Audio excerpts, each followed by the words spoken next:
Hi అండి, welcome to Nihari vlogs. నేను మీ నిహారిక. ఈరోజు సండే స్పెషల్ మా ఇంట్లో బగారా అన్నం చికెన్ కర్రీ చేసాం. అది ఎలా చేశానో మీకు చూపిస్తాను. ముందుగా ఒక బౌల్ తీసుకొని బాస్మతి రైస్ వేసుకొని వాష్ చేసుకొని వాటర్ పోసుకొని ఒక అరగంట సేపు పక్కన పెట్టుకొని నానబెట్టుకోవాలి. తర్వాత స్టవ్ పైన ఒక ప్యాన్ పెట్టుకొని ఆయిల్ నెయ్యి వేసుకొని హీట్ అయ్యాక హోల్ బిర్యానీ స్పైసెస్ వేసుకొని బాగా మంచి సువాసన వచ్చే వరకు వేపుకోవాలి. ఇవి వేగాక సన్నగా రెండుగా చీల్చిన 4 పచ్చిమిర్చి వేసుకోవాలి. అవి కాస్త వేగాక ఒక ఉల్లిపాయని పొడవుగా కట్ చేసుకొని అవి వేసుకోవాలి. అవి బాగా వేగాక ఉల్లిపాయలు కొంచెం గోల్డెన్ బ్రౌన్ కలర్ వచ్చే వరకు వేపుకోవాలి.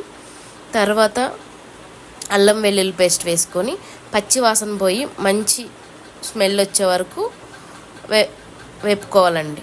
అవి వేపుకున్న తర్వాత పుదీనా కొత్తిమీర కట్ చేసింది నేను వేసాను.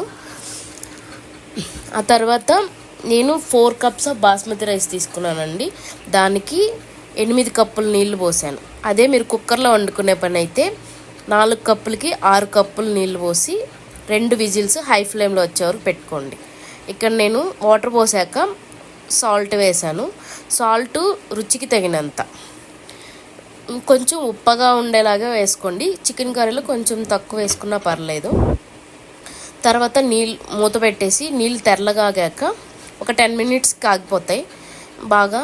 ఆ తర్వాత నానబెట్టిన బాస్మతి రైస్ కొంచెం కొత్తిమీర పుదీనా వేసి మళ్ళీ మూత పెట్టేసి మీడియం ఫ్లేమ్లో ఒక 10 మినిట్స్ ఉంచండి. బాగా దగ్గరికి వస్తుంది. ఆ తర్వాత కొంచెం చెమ్మగా ఉంటుంది. ఇప్పుడు సిమ్లో పెట్టుకున్న తర్వాత ఒక 5 మినిట్స్కి బగారా రైస్ రెడీ అయిపోద్దండి. ఇలా పొడి పొడిగా బాగుంటుంది. నెక్స్ట్ మనం చికెన్ కర్రీ ఎలా చేయాలో చూద్దాం. మేము 1 కేజీ చికెన్ తీసుకున్నాం. వాష్ చేశాక దాంట్లో ఉప్పు కారం పసుపు వేసి కలిపేసి ఒక 10 నిమిషాలు పక్కన పెట్టుకోండి. ఇప్పుడు చికెన్ మసాలా కోసం ధనియాలు జీలకర్ర సోంపు మిరియాలు లవంగం చెక్క యాలకులు వేసి సన్న సగ మీద వేయించుకోండి. మంచి సువాసన వచ్చే వరకు వేయించుకున్న తర్వాత 4-5 జీడిపప్పులు కూడా వేసి వేయించుకోండి.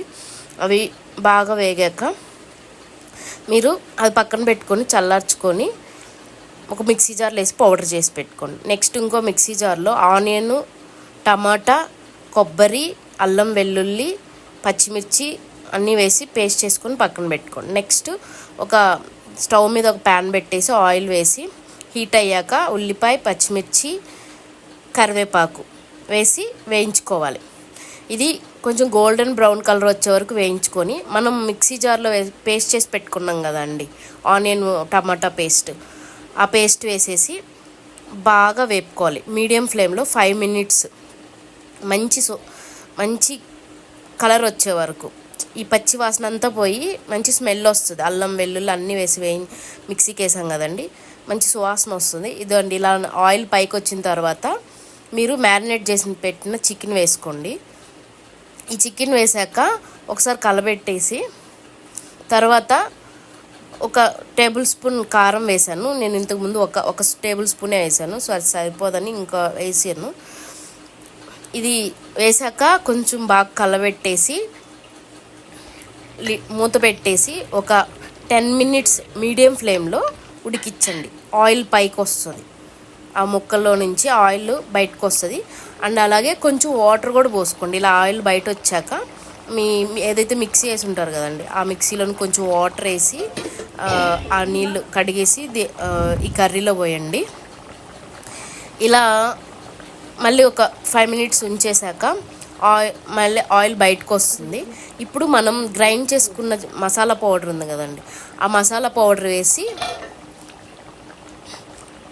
బాగా కలబెట్టేసి ఒక 5 మినిట్స్ సిమ్లో ఉంచండి. 5 మినిట్స్ సిమ్లో ఉంచితే ఆయిల్ బయటకు వచ్చేసి మంచి సువాసనగా వస్తుంది. ఈ మసాలా వేయడం వల్ల హోమ్మేడ్ మసాలా కాబట్టి చాలా బాగుంటుందండి. ఆయిల్ పైకి వచ్చాక కొత్తిమీరతో గార్నిష్ చేసుకోండి. ఈ వీడియో మీకు నచ్చినట్టయితే please like share comment to my channel. Thank you.